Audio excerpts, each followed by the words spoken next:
Okay, so it's going live. It'll catch us hopefully in a second.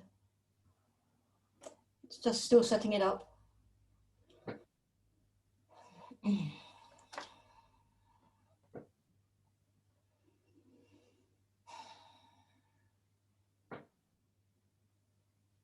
Okay, you are live, Val. Right, good evening everybody and members of the public who may be watching or listening. This is a September meeting of the CAC committee. This is being recorded and it is also live on Facebook. You will be muted until you wish to speak and the host will unmute you. And I ask that you raise your hands to speak and you also raise your hands when you need to vote on anything. Please note that any unruly behaviour will result in a warning, and if it continues, the person or persons involved will be excluded from the meeting. And could I ask councillors to identify themselves, please, starting with Councillor Main. You are not muted. You're unmuted. Lisa Main here. Councillor Wrigley. Present. Councillor Lowther. Present. Councillor Prowse. You're muted. Councillor Taylor. Present. And Councillor Martin Heath. Here, present. Right. So you all have a copy of the agenda. Are there any declarations of interest? None recorded. Items requiring urgent attention, not as far as I'm aware. We all know to turn telephones off. We don't want any disturbances. And we know this meeting is being recorded and is live on Facebook. Public participation, if there is any member of the public who've joined this meeting and they wish to speak on something on the agenda, they can do so now. We don't appear to have any requests, so we will go on to the agenda, part 1. Apologies for absence, please. We've had apologies from Councillor Rosie Dawson, Councillor Byron Woods and Councillor Alison Foden. Thank you. Do we accept those apologies? Thank you. Anyone declaring an interest in any item on the agenda? No declarations of interest. Minutes. I hope you've had time to read the minutes of the previous meeting. And does everyone agree that we can accept these minutes as a true record? Would you put your hands up if you agree? We can't see yours, Councillor Heath. Are you not agreeing or are you voting to agree? Councillor Heath is not a member of this committee. Oh, sorry, he's sitting in. I beg your pardon. Yes. Okay, so that's carried. We now go on to item 5 in the agenda, which is the projects report. This is where Angie, our projects officer, tries to bring us up to date with whatever she's managed to progress under the current situations. Over to you, Angie. Thank you, Chairman. I will only update on the items where there's been progress. Firstly, on Dawlish Warren car park, Barry Seeger, the antisocial behaviour officer at Teambridge, has come back and said he has spoken with Sergeant Ross and previously he had spoken with PC Harvey. CCTV is not a viable option at Dawlish Warren car parks. However, he has proposed that access is restricted in the evenings by the car parks team. He does think there are gates which he believes could be locked as per other Teambridge District Council parking spaces, and he's awaiting an update.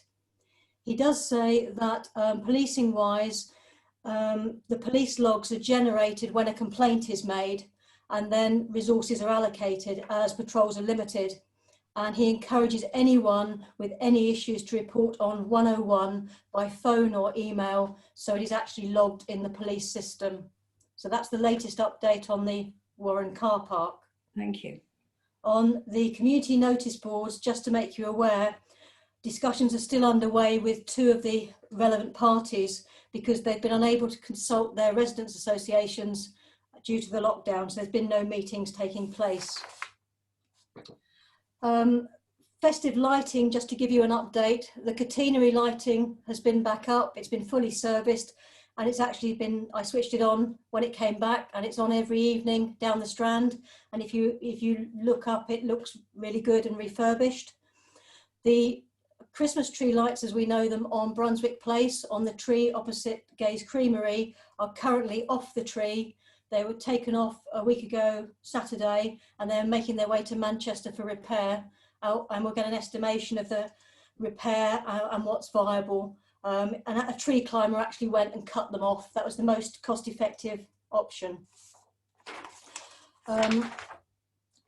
If you do go down the Strand, you will see the banners for social distancing have been installed. There are 4 of them at different intervals down the Strand. There is currently no update on the rural skip service.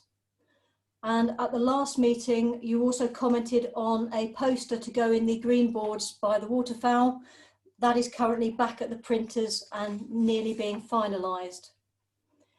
The final update is regarding the request for a duck platform in the brook. I had an update from Richard Rainbow, who undertook a site inspection last week because we had also raised with him various concerns regarding the build-up of silt, especially on the upper part near the post office. He's come back with quite a detailed reply, but indicates that the shoal that is there, they're going to look at slightly redistributing with the Environment Agency to engage a contractor because they think there will be an issue with scouring.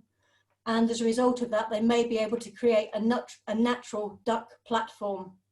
If that's not the case, then there is some legislation they believe that could be investigated with the Environment Agency to potentially create a duck platform. So on both those, that's the latest update I received, Chairman. Thank you, Angie. She has had to chase this up and she has had a very comprehensive response. There are the usual constraints, such as you can't do work when the trout season is closed and things like that. So Timbridge will be having to work with the Environment Agency to see just what can be done. But it's possible that we could get what we want without too much effort. But let's just keep fingers crossed and hope the Environment Agency are happy. Yes, Councillor Lowther. Could you just describe to me what a duck platform is? It's similar to those which are already in the brook. We have 2 man-made nesting islands, don't we? Yes, so it's really the nesting islands. That's what we're thinking of. But yeah, that well, a few years ago, I was with one of the heads of Environment Agency, and that area of the brook, they insisted that we couldn't have an island there. I mean, the swans have carried on and built their own island back again, and it's come with shingle as well. So it's a natural phenomenon, really, that an island does go there. I tried, and they really would not have one there. So let's hope now it will come about. I think we were all aware of that, but I was getting really concerned about the, it's not so much silt, it's debris that is building up. And I sent a load of photographs to the office, and Angie sent those over, and that's prompted some action at last. So let's keep our fingers crossed. And even if we don't have a fancy duck island, we might just have what the ducks like.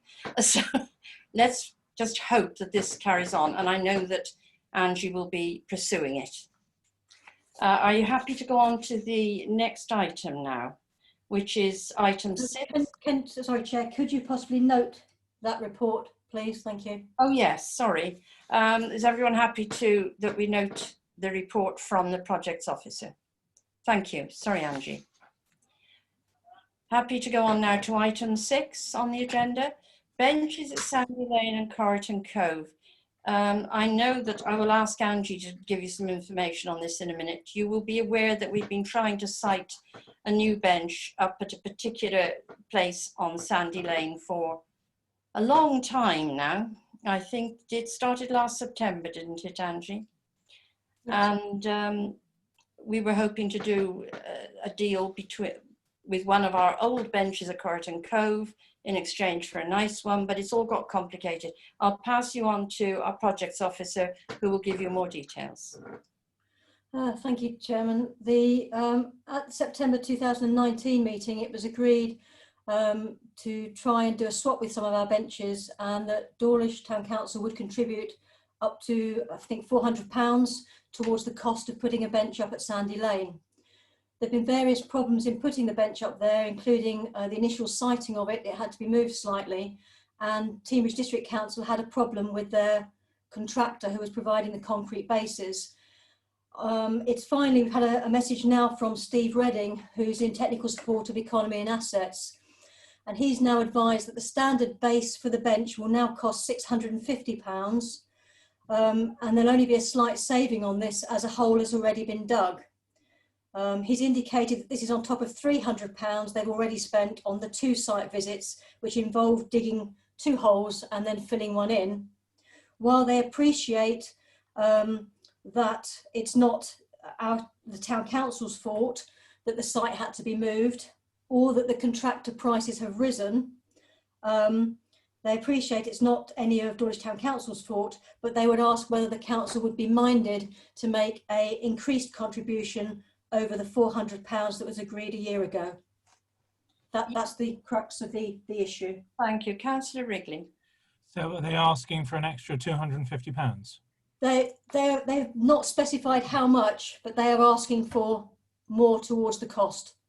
Well, I would suggest if they're saying from £400 to £650 for the siting of the bench,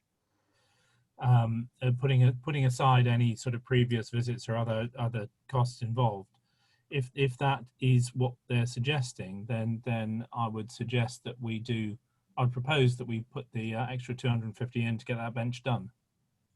Before we take that proposal further, could I ask for any other comments, please? Yes, Councillor Main, and then Councillor Prowse.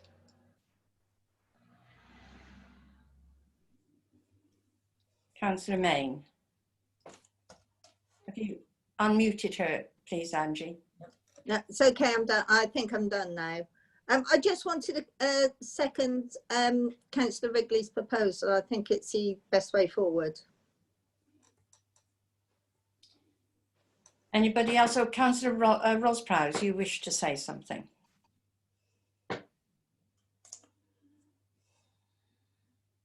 Mute. I was just going to ask, am I muted? No, you're fine. Oh, I was just going to ask who actually puts the bench in? That was what I was asking. Who would actually do the work? As far as I'm aware, that would be Timbridge. I would point out this is Timbridge land, and we had already agreed to exchange one of the benches at Corriton Cove for a green one, and they were going to put it there. So it wasn't initially our responsibility to dig the hole and pay for it. As our projects officer mentioned, it became complicated and a new site had to be chosen. I think you need to decide whether it's our responsibility to pay for this. But I put it back to you. Yes, Councillor Prowse. As with all things, when we take on anything, whoever it is, I know there's always a maintenance, whatever they say.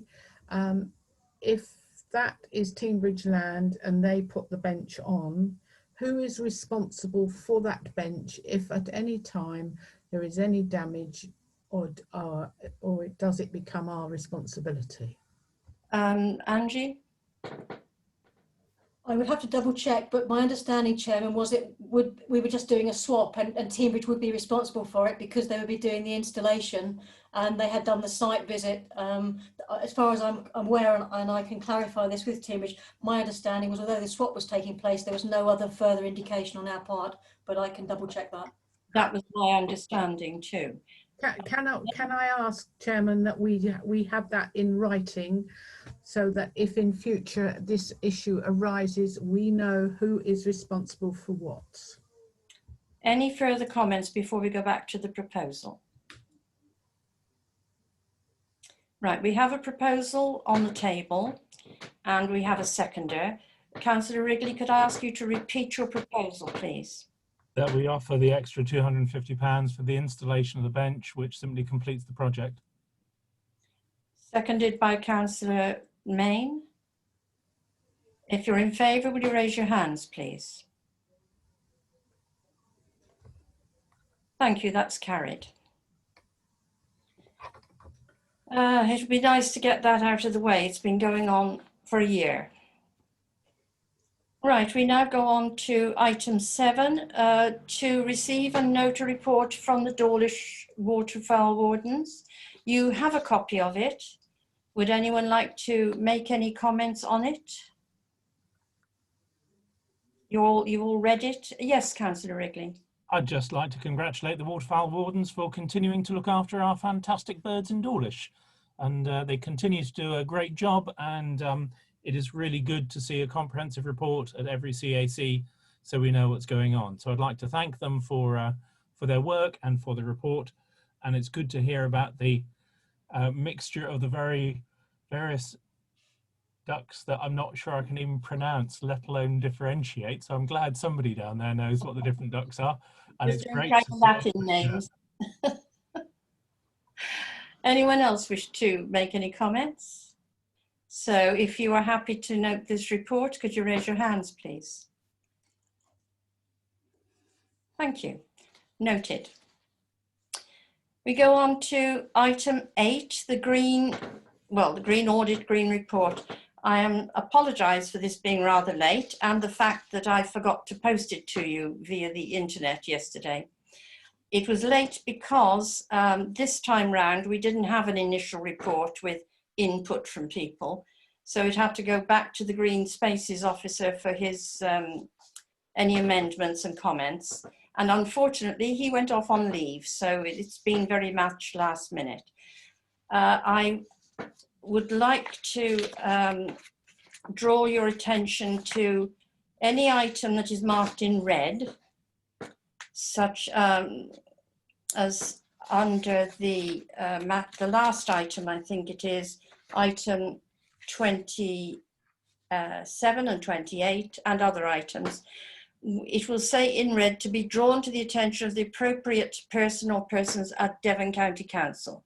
These are where we have already ascertained that the problem is on Devon County Council land, or it's where shrubs are overhanging Devon County Council public footpaths or public roads where they have the authority to contact adjacent landowners. Apart from that, is there anything you'd like to raise? Yes, Councillor Gary. Oh, you know what this is. Councillor Taylor. Thank you, Madam Chair. Yes, the matter that I'd like to raise is something that I was hoping might be on the Green Report, but it isn't on the Green Report, and it is the condition of the horse chestnut tree on the lawn, which appears to have lost all its leaves and is in a looks in a bad way. And wonder if there's been a report by the tree officer on this. This has been an ongoing project for the last several months. I was contacted by a resident who was most concerned about it. This has been, the various officers at Timbridge have been alerted, and one way and another, the aspect who do all the tree work for Timbridge did send someone to inspect it. He came and I can give you a whole list of emails, but that's going to take quite a while. He basically, in the end, said that when the work was carried out along the Strand, the roots were cut through, but he hoped it was going to be all right. I did ask whether there were tree preservation orders on them, in which case, you see, the digging would have had to have been done by hand, but there weren't. And although they were in a conservation area, they didn't have any extra protection. Unfortunately, it's suddenly got much worse in the last few weeks. I took some photographs last week and sent them off, And 2 days ago, I had another reply from the person who inspected it. And all he could say in the end was, many thanks for your pictures. We will monitor the tree. The big question will be if the tree leaves out next year, but I will have another look at it to assess. I'm afraid it doesn't look as if it's going to, but that has been pursued in detail. That's the answer. I did even ask whether they couldn't aerate the roots. I've seen that done in places in Exeter. The answer to that was that because of the use of the lawn and the necessity of having the greensward, it just wasn't a viable option because it entails putting high pressure air in there, and then you have to have a cover of bark for a very long time afterwards while it recuperates. So they have come up with everything, but it does look a very sad case. Thank you, Chair. Yes, Councillor Prowse.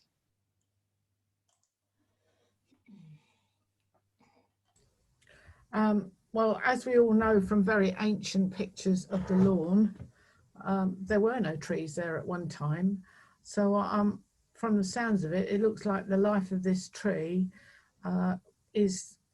it's terminating, shall we say like this. I understand that I was once told by somebody that trees take 50 years to grow, 50 years to be at their peak, and 50 years to die. Can't say that I quite agree with that, because that isn't with all species, but I wouldn't like to think that anything that was dying was on the lawn that wasn't safe, because we of course would be, or Teambridge ought to be aware that if anything happens and anybody is injured or property is injured because of a dying tree, they have a right to sue. He has said here that he is going to monitor the trees, so I should think we can trust them to do that. But it is very sad. But as I recall, a few years ago now, Timbridge did carry out assessments of those trees, and depending on the tree, they were given an estimated lifespan of between 20 and 60 years. I don't know which applied to which tree, but this one's beaten, well, it's not going to beat the odds, is it? By the look of it. It's very sad. Yes, Councillor Lowther. Yes, I'm just going back for your last comment. I remember clearly Timbridge having that survey done, and they were at one time wanting to remove the trees, Timbridge, and Dawlish had an independent tree survey done, and we were told that they were healthy trees. So that particular tree, I think, does get quite ill used, because we are supposed to have, is it 3 feet circumference of nothing heavy going on them? And I think quite a few things, events on the lawn, they do put and park too near the roots of the trees.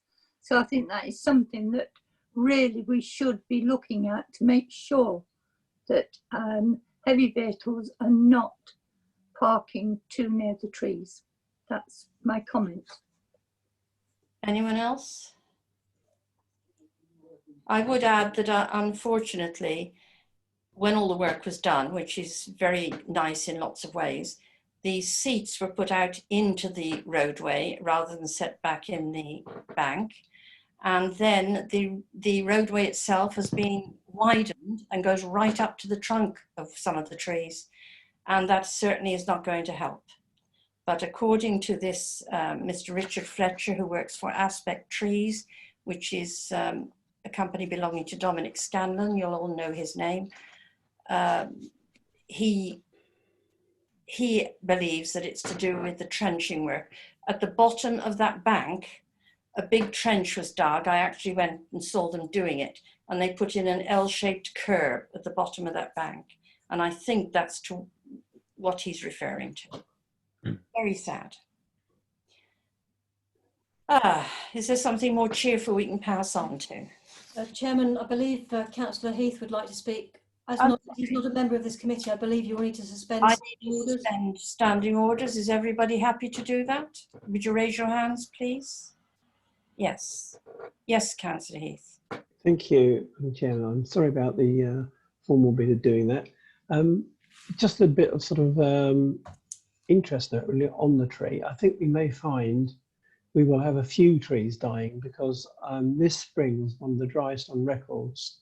And if the root's been damaged, which you just said it was, due to the roadworks, etc., I think it's possibly going to be a problem.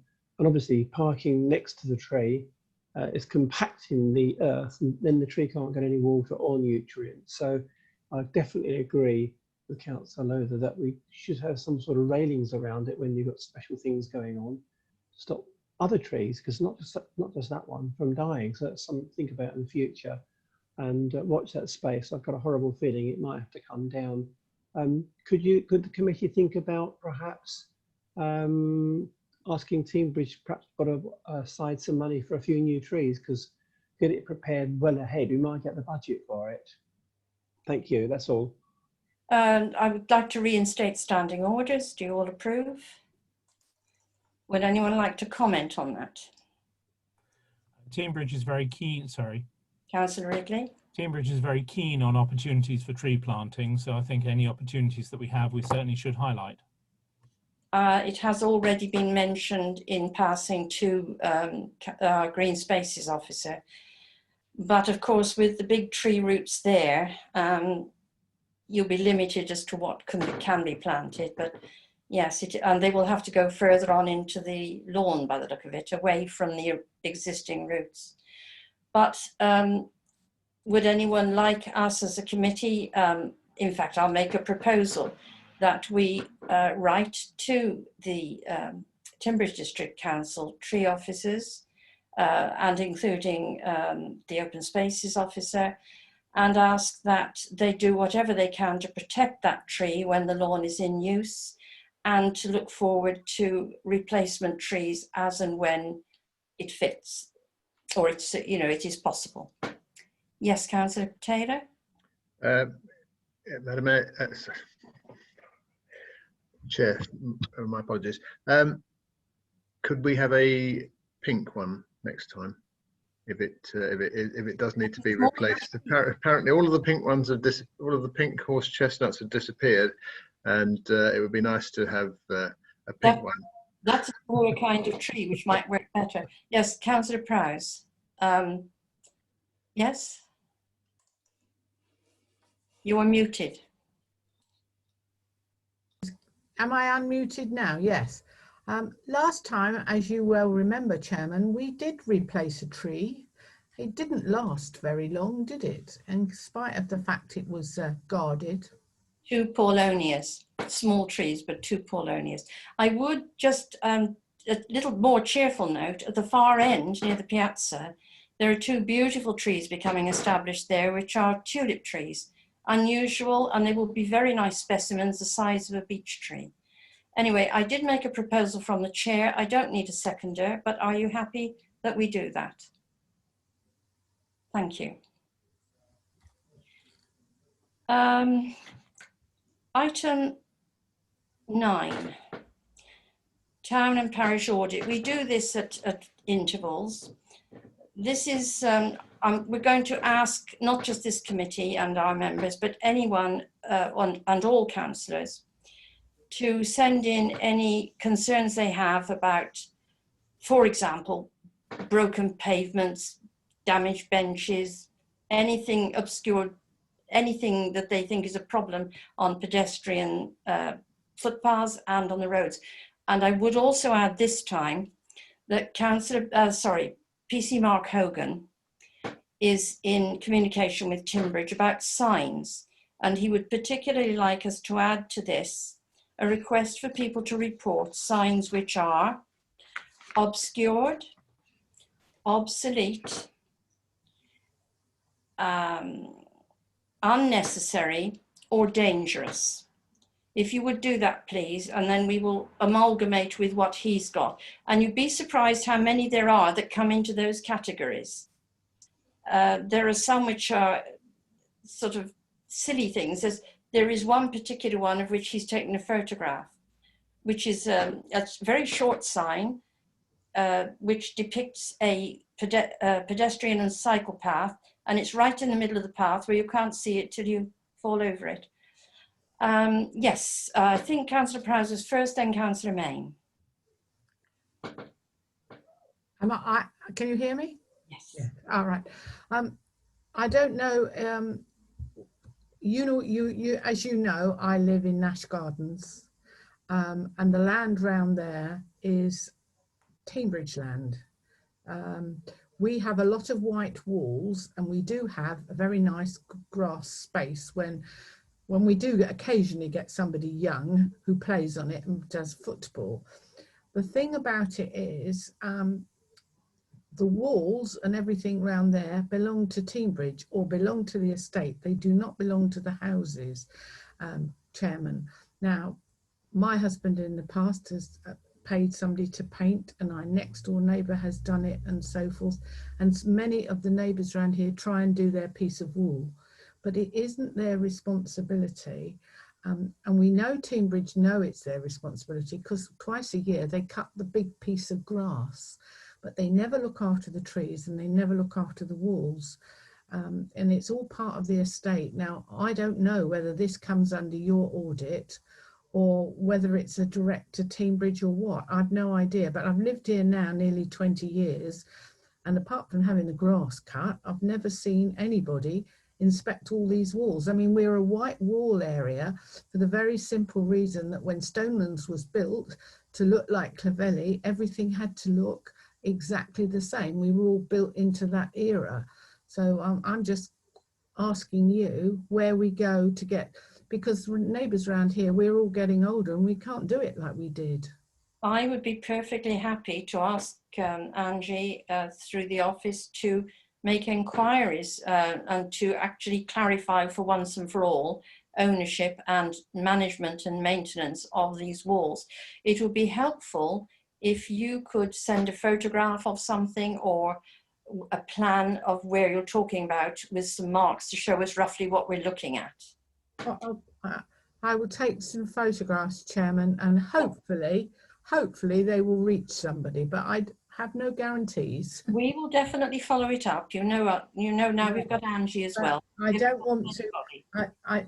I'm sure it's not our it is not Dawlish's responsibility.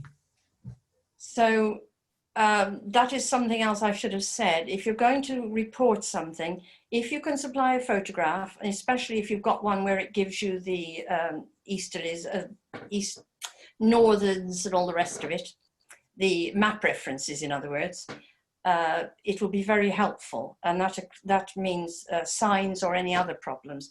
We already have a few notifications from Councillor Woods and from Councillor Dawson, which are already to hand. But let's make this comprehensive. Let's help our beat manager to resolve his concerns as well. Anyone else like to speak? Councillor Main. Thank you. This one's quite major, and it's quite when I mention it, everybody will know what it is. It's the road, the path going to the beach at Dawlish Warren that runs alongside of the Silly Goose. Don't know if Teambridge own it, don't know if Railtrack own it, don't know if Devon County are responsible. Nobody admits to owning it. I've seen people fall over there. I've seen people come off of mobility scooters. It's awful. And I think we keep getting so far with it and we don't get any further. We hit our heads against a brick wall. And as we've got Councillor Wrigley and Councillor Taylor here, maybe you could make some inquiries or get the inquiries going into Teambridge as to who owns it, who's responsible for it. I would say that I followed some of this up not long ago and passed it on to some of our district councillors. Teambridge say it isn't theirs. Devon County say it isn't theirs. I have actually got the land registry plan for the Silly Goose. It is not part of their property. The tree inside is, and it has a TPO on it. However, that doesn't mean to say that it can't be damaged and then replaced or whatever because of these circumstances. I'm beginning to think it's rail track, but yes, we need definitive answers. My one interesting thing is Devon County appear to have some posts in that pavement. Yes. And they must have asked somebody's permission to put it in there unless it was theirs. So it does need some investigation. Going back, I'm unmuted, aren't I? Going back a long time, I'm talking maybe 50 years ago, there was only posts there. And then those trees were planted by the owner of what was then Sandygates, with the Langstone Cliff. And the trees just grew and grew and grew. I don't think they realised what big trees that they planted there. And now the path is just uprooted completely. I mean, I know they've got a protection order on them, but they really want to be cold, for want of a better word, and start again, because well, it's all cracked now. The pavement is actually cracked over the top of it, the tarmac. You mentioned Councillor Wrigley and Councillor Taylor, so would you like to speak, either of you? Who's first? Councillor Wrigley. Happy to take that one up. I hadn't done before because there were lots of people chasing it round and I didn't want to add to the confusion. So if we can get a sort of summary of where we are and who we've spoken to rather than chasing around all those circles again, that would be kind of helpful, please. And then I'll be happy to take it up from there. Thank you. Councillor Taylor, would you like to add anything? No. Anybody else? Councillor Lowthers, I believe, wants to speak, Chairman. I'm sorry, she's gone very dark. I couldn't see. Sorry, yeah, Councillor Lowthers. Right. Like lost it, Councillor Main, I was looking into that for several years, and I came up with the legality that trees are the responsibility of the person whose land they're on. Their roots are coming through, so it's the responsibility of the owner of the land to sort those trees out. I don't know, I kind of thought, well, who put the pavements there? Must have been Devon County, has put all that tarmac and made the footpath. So somebody is definitely responsible. I do not think it's Timbridge that is responsible at all. It's either Devon Network Rail, and definitely I think some will go on to the landowner. And I think I've heard that he actually knows that. So I was probably shooting myself in the foot. But... Sorry, have you finished? Sorry, Councillor Main's got a hand up, yes. Yes, it's a bit complicated there because the freehold is held by someone who I believe he may have passed away now, and then the property is rented. So getting someone to be responsible isn't going to be easy, but surely even if it's not Teambridge's problem, Teambridge would be the authority to say, we've looked into this and we want these trees cutting back. We want the roots taken up. I mean, the person who rents the property isn't going to want to pay thousands of pounds to lift the trees up or to redo the roots or redo the path. But I think it may be that it will be some cost to Teambridge, but it is the only way that people can walk safely towards the railway station or the bridge. Right, I have Councillor Lowther and Councillor Taylor. Councillor Lowther first, please. Yes, I didn't say it was the person that's renting the property. It is the person who owns the land. If somebody has died, somebody has taken that on. So there will be somebody that owns that land, and it is their responsibility to see to it. And that's all I was saying. It's not, I don't think it's Timbridge's land. It's got worse and worse. And I do believe that between the owner, and I would start to say Devon, because I would think it was Devon that made the footpath. So they've gone onto the land and made that footpath. So I have heard for years now that people have fallen. There's been people who have fallen out of wheelchairs, all sorts of things, and it just gets left in a pot. So I think that, you know, Devon County should also be involved in searching this and working through. If it's Network Rail, let's get on to Network Rail as well. Councillor Taylor? Thank you, Madam Chair. Not wishing to add further complexity really to this, as Councillor Wrigley has said that he's going to look into it. Certainly, Teignbridge as an authority has the responsibility to manage tree preservation orders. That doesn't mean, though, that it's up to Teignbridge to look after the trees. It's up to Teignbridge to manage what the owner wants to do with the trees. My view is that it's most likely to be the responsibility of the owner of where the trees are growing, and that the footpath is Devon County Council's, although of course the proximity of Teignbridge's own car park might show we might be surprised, but let's see what Councillor Wrigley comes back with. I'm just going to Councillor Main, yes. I'm sorry to keep coming back, and I won't come back again. I think you'll find that it is partly owned by Railtrack or Network Rail, or whoever that was in the beginning. Several years ago, when they altered the bus routes, when they did the roundabout in the car park, it took them a long time to find out who, because the trees were overhanging when they put the double-decker buses in, and they couldn't take them around safely.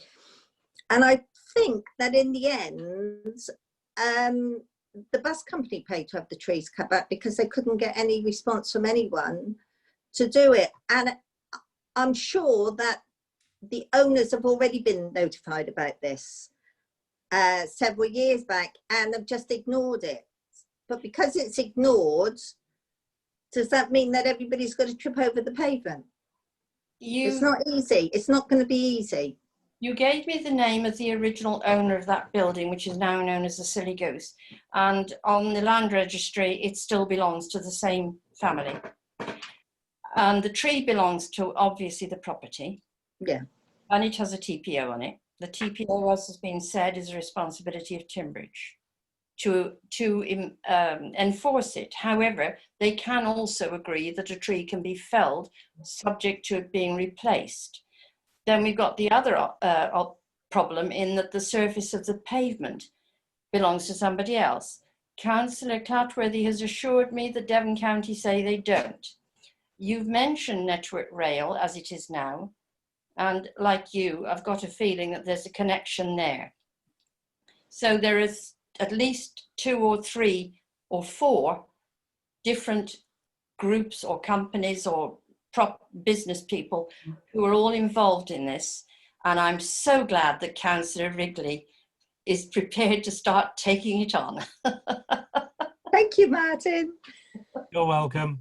I'll solve it like I fixed the puddle down by Dawlish Warren that was there for 10 years until I found the right people. Well done. We have done quite a lot of research into this, but there wasn't any clear answer. If anyone's got anything that they think is useful information, perhaps if you send it in an email to Angie, and Angie can put it all together for Councillor Wrigley. Would that be helpful? Yes, please. That'd be extremely helpful. So that is just part of the town and parish audit. Otherwise, can we just please note that your contributions are being asked for now, and in particular, as I said this time, for obscured, obsolete, unnecessary or dangerous signage. And actually there are 1 or 2 places where we need signage, so that might be something else you'd like to put. Yes, Councillor Wrigley.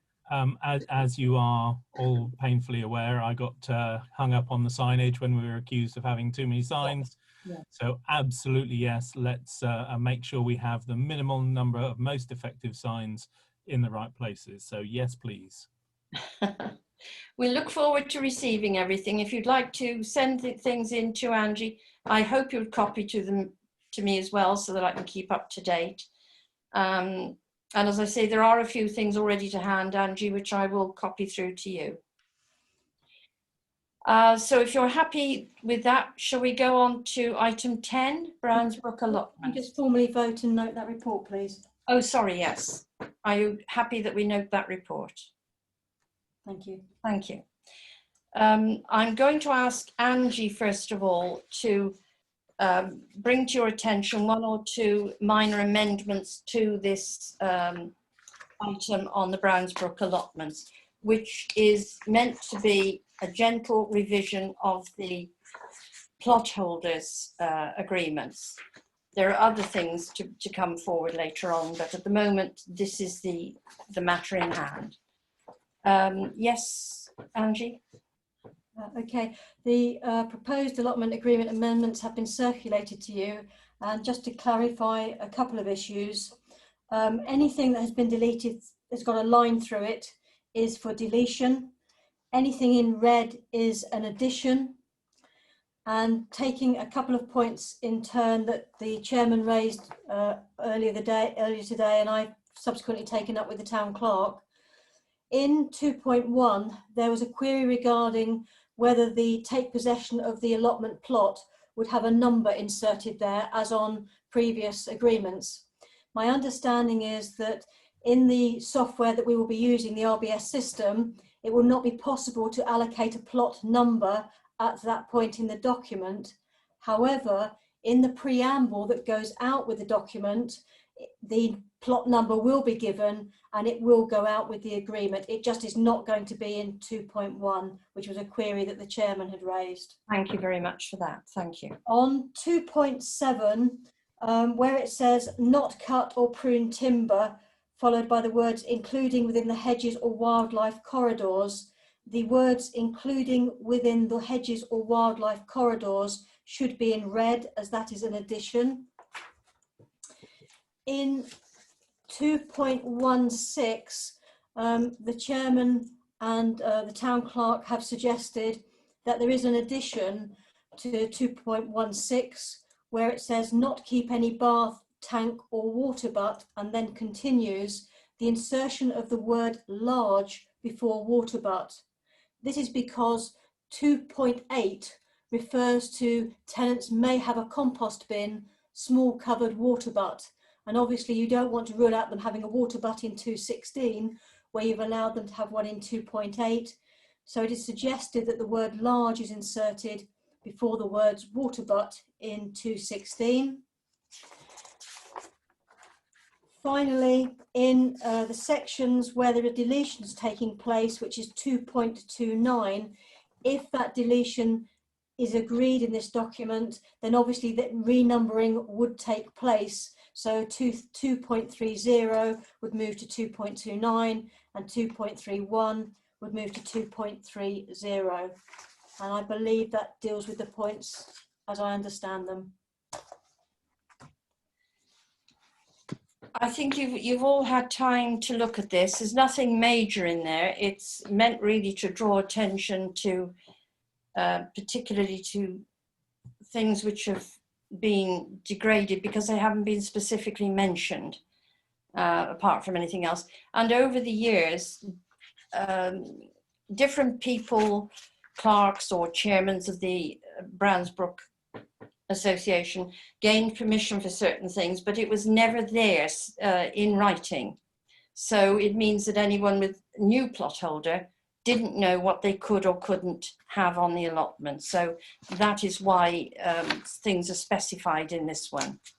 Yes, Councillor Taylor. Thank you, Madam Chair. I propose we agree these amendments. And that's, yes, Councillor Wrigley? Councillor Wrigley? I just wanted to second that. Okay, I know I had two others, but he was first with his hand. Everyone in agreement? You happy with that proposal? Thank you. So that is agreed unanimously. Before we just move off that, can I just thank the officer for a clear way of doing the changes and amendments, and I thought it was very obvious when I read through what was being proposed, and it all seemed very sensible when reading it through, so thank you for that. Yes, thank you. Yes. I think credit must be given to the town clerk. And all the work that went in with the with the allotment working group too. Right, we come to now item 11, the Brook Lights. This is to receive an update and consider. Just as an opening gambit, you will all be aware that we haven't had the lights on when we would wish to, and there have been various complaints from residents and visitors. I'll now pass it over to Angie to go into it further. Thank you, Chairman. In the office, we have taken various complaints over the summer period from residents and visitors alike, and Councillor Dawson, although she's not in attendance this evening, had also sent me an email she'd received from a person who had visited precisely to see the Brook Lights and was quite distressed when they were unable to do so. Our understanding in late August was that a decision had been taken at Teignbridge District Council by the senior leadership team to not switch on the Brook Lights as a cost-saving measure in response to the COVID situation, and this also affected the catenary lights at Teignmouth. It is perhaps unfortunate that this was not relayed sooner to the Town Council to be aware of the decision, to be awareness of the cost and also the issues involved. Subsequently, on learning this, I have gone back to Teignbridge District Council and asked the question, what was the situation regarding the Christmas period? Because obviously preparations are being made through the events committee and also CAC as to the Christmas lights going on. My understanding is that there is currently no intention to switch the Brook Lights on for the Christmas period. And the chairman asked me to ask the officer at Teignbridge to ascertain what would be the cost of switching on the lights from an electric point of view. My understanding is, although this is partially broken down, it has now been referred to the portfolio holder at Teignbridge for further discussion. And so I have no further update to make on what we've received to date from Teignbridge District Council in terms of the Brook Lights. As I understand it, Angie, yes, I do see Councillor Wrigley. As I understand it, we are hoping that we will get costings per hour. And what we really need to know is what, if anything, Teignbridge have put in the budget to allow for the lighting. My understanding is that hourly costs will be available. That was what was being broken down. And I think perhaps until the issue had been raised about Christmas lighting, perhaps it had not been quite as foreseen, possibly. Would I be right in thinking that normally we would expect them to be on at half term as well? No, my understanding is it would, normally they go off, at the moment the lights sync, normally our catenary lights go off when the Brook Lights go off, and then they come back on for the Christmas period. Currently our catenary lights are on, and I would expect to switch them off shortly and then go back on at the Christmas period. I believe that was agreed a number of years ago. Councillor Wrigley, I'm hoping you can clear some of this up. Yes, I was. So there was in the middle of the COVID lockdown, when Teignbridge's income was somewhat devastatingly hit, a number of savings were put into place, some of which were acted upon immediately. It appears that switching these lights off was one of those. As soon as somebody alerted me to the fact that these lights were off, I started making investigations. I have got a request with the portfolio holder to actually put these lights back on so that they are returned back on, and in fact to, if necessary, to talk about costs to bring those back to the Town Council for consideration. So they are aware, and they're aware that Dawlish wants them back on. We haven't got an action yet to actually do that. I did have a promise that they would look into it in short order, but I'm disappointed we haven't had an answer back yet. So this was done in times of a concern for the budget when everything was looking very, very grim, and income was pretty much cut out of everything, and those savings were put into place. So I will continue to do what I can within Teambridge to reverse that decision. Anyone else? Yes, Councillor Taylor. Thank you, Madam Chair.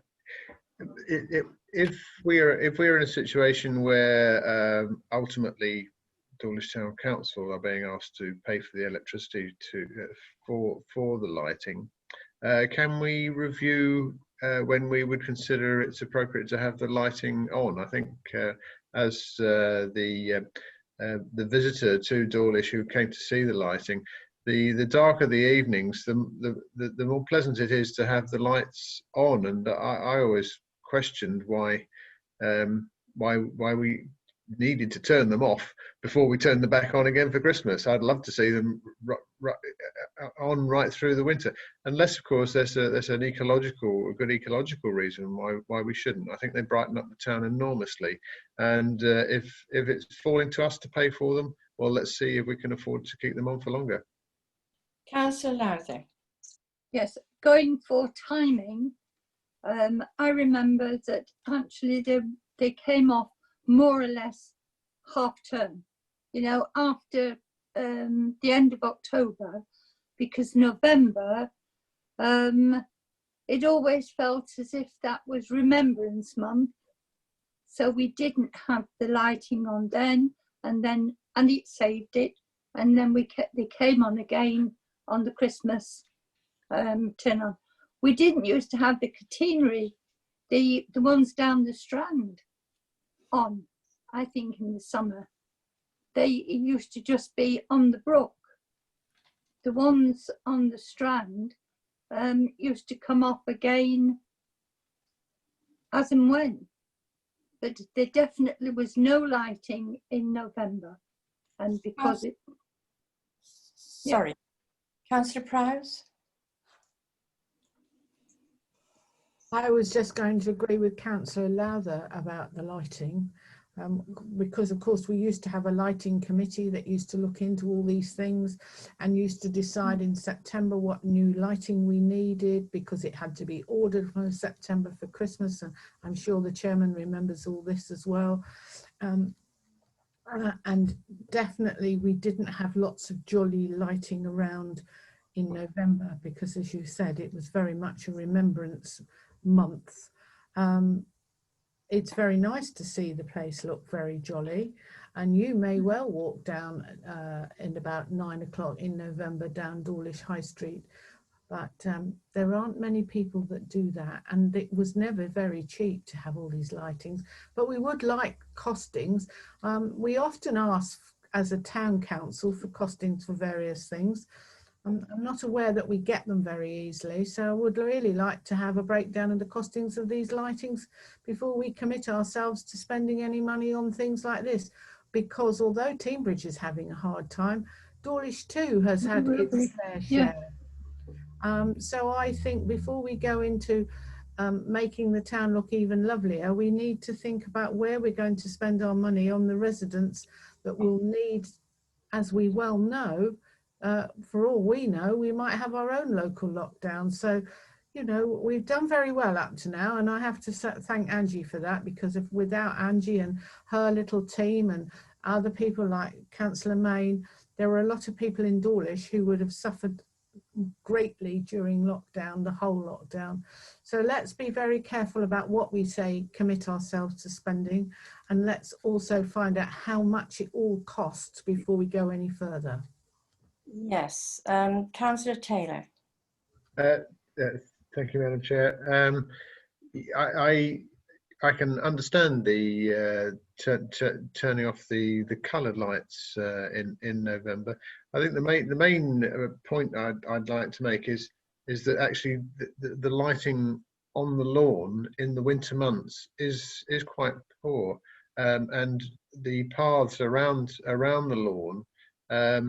Well, there will be people, I'm sure, who feel nervous about using those paths because of the poor state of the lighting. It's very noticeable when the lights go on in December. And yes, at Christmas you expect the festive lights to go on. So I'm thinking along the lines that if it's expensive to run these catenary lights, the coloured lights over the brook, if they're separate items, perhaps there's another way that we could provide lighting that will just give the brook a lift, perhaps some underlighting of the trees, things like that. I appreciate that there's a wider program that is being undertaken through another working party, but at the same time, I don't think it's outside of the scope of this committee to press for better lighting. I would just, you said about underlighting of trees, that has come up before, and there aren't the supplies available where we were talking about. There are other options for lighting that are all on the go to do with extra Christmas lighting and so forth. What I would be I know I shouldn't really say very much as chairman, but I do feel that this is an exceptional year. I would not like to think that Timbridge are then not going to budget for our lighting in future. I would like to think that this is only a one-off, and that's why I'd also like to see really precise costings so that we can compare that with the number of hours that we've had in the past and what we would like. And if there is a difference, then that might be the time for the town council to think of contributing towards it. But at the moment, we are where we are. Yes, it was Councillor Wrigley first, then Councillor Main. Thank you. Yes, what I objected to is the cutting off of the lights without any discussion with this council and without this council having the option. So I'd like us to have a fully informed option so that we can have a say, so that we can make that choice as to when the lights go on and off, and we can understand the financial implication, and we can actually do that from a position of knowledge. And it's all part of this idea of replacing those lights with LED lights as well, which substantially reduces the running costs and the energy consumed, which is something that should be done as well. So there are a number of different things there, but it's about having this council take those decisions here as opposed to having them made on pure cost grounds in Newton Abbot. Councillor Main.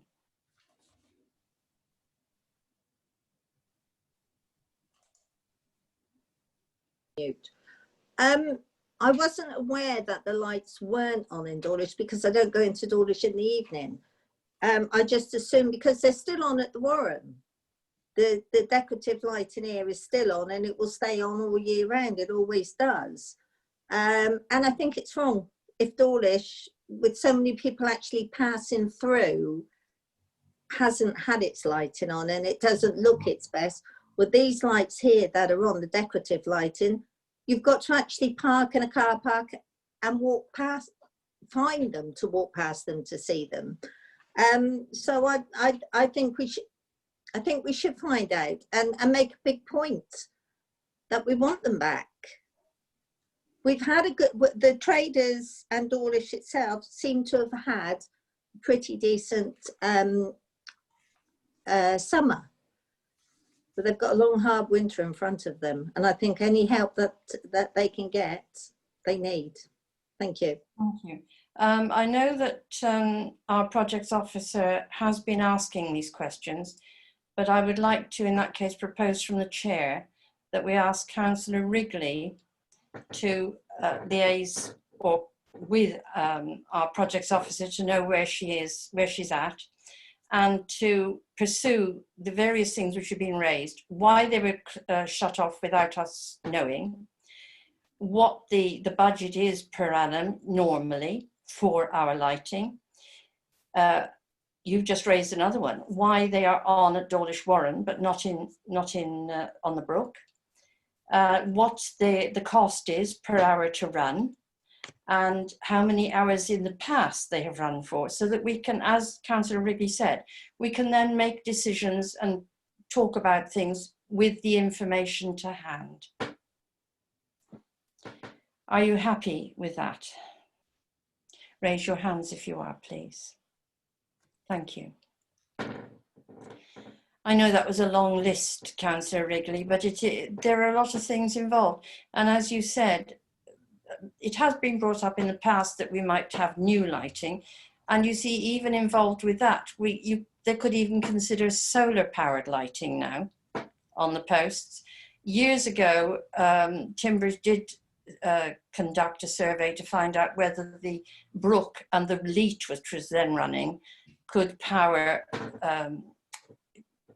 could create the sufficient electricity to run the lights. They decided that it couldn't be done that way. So everything moves on. There may be other ways. Does anyone else want to say any more about brook lights, or we're just going to move on now to the last item? Sandy Lane car park. I know that our projects manager has got some, has got some things to say about this. Over to you, Angie. Yeah, Sandyland Skate Park, Chairman. Just to say, there is what did I say? A car park.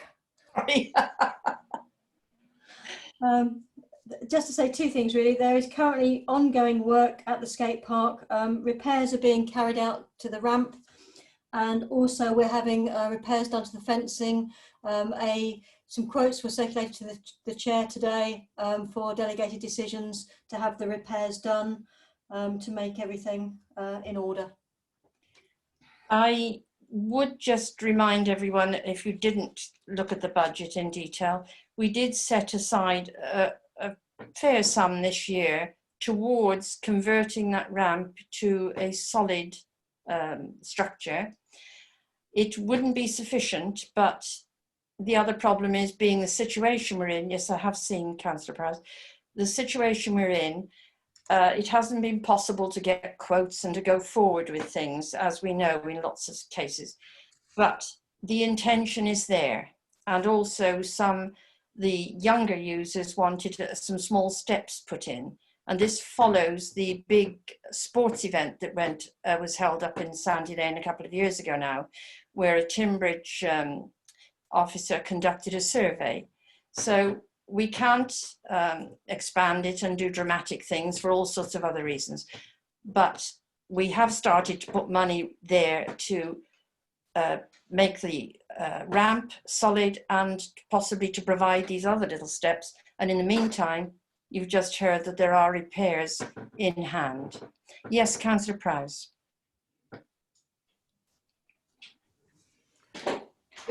Just thought about your remark about the big survey that was done there. Yes, I was up there working with several of us. It was amazing how well supported it was. I was just going to ask, as you are chairman, and obviously our deputy mayor, whether you knew how because I believe it's closed now, is it not the painting of by the young people that is going to be used in the skate park? We gave permission for that. I wondered how that was progressing, because obviously it got extended by 2 weeks. I think I'll refer to Angie, who might be more up to date than I am. Yes, even with an extended deadline, there was a low level of entries, and in discussion, Councillor Foden and the town clerk and I were in discussions because of the low level of entries. And we think it's hard to say exactly why, but these are very different times. It's more difficult to engage with the schools, and normal publicity channels that we would use are just not operational. So the mayor has decided to postpone it to the spring of next year. The entrant has been, I believe, written to so that their design could be incorporated next year, and they could have indeed put another entry in. But as I say, that seemed the best decision, and potentially if situations are more normal in May of next year when we do the graffiti on the lawn, then it might dovetail into that type of activity. But for various reasons this time it's not been perhaps as successful as had been hoped for. Thank you very much. And one thing that occurred to me, Angie, when talking about replacing fencing, is that we need more panels on the inside of the fences, which actually can be painted. I've seen their own DIY efforts with a can of paint on some lap larch, but it's not really very good looking. But that's just a by the by. Anyone else like to say anything more about the skate park? I was alerted 2 or 3 bank holidays ago to a group of 30 or 40 people who went up there and held a private barbecue on the skate park. And for that reason and other reasons, personally, I would be very interested in finding out whether we could have a CCTV camera with permission of the various owners and management companies of Red Rock, because we frequently have complaints about vandalism and unpleasant behavior there. But that's perhaps for another day, but it is something that I think while we're talking of CCTV in the town and we're talking about it in the Manor House in Riverside, it's perhaps another little string to the bow that needs to be thought of. Right, is everyone happy to finish the meeting? Are you just going to note that, Chairman, can I ask? Oh, sorry, yes. So Sandy Lane, to receive and note an update. You've had the update, you ready to agree? Be noted. Thank you. We are still live, but we are going to close the meeting now at 15 minutes past 8, 20:15. Thank you everyone for attending and for your participation.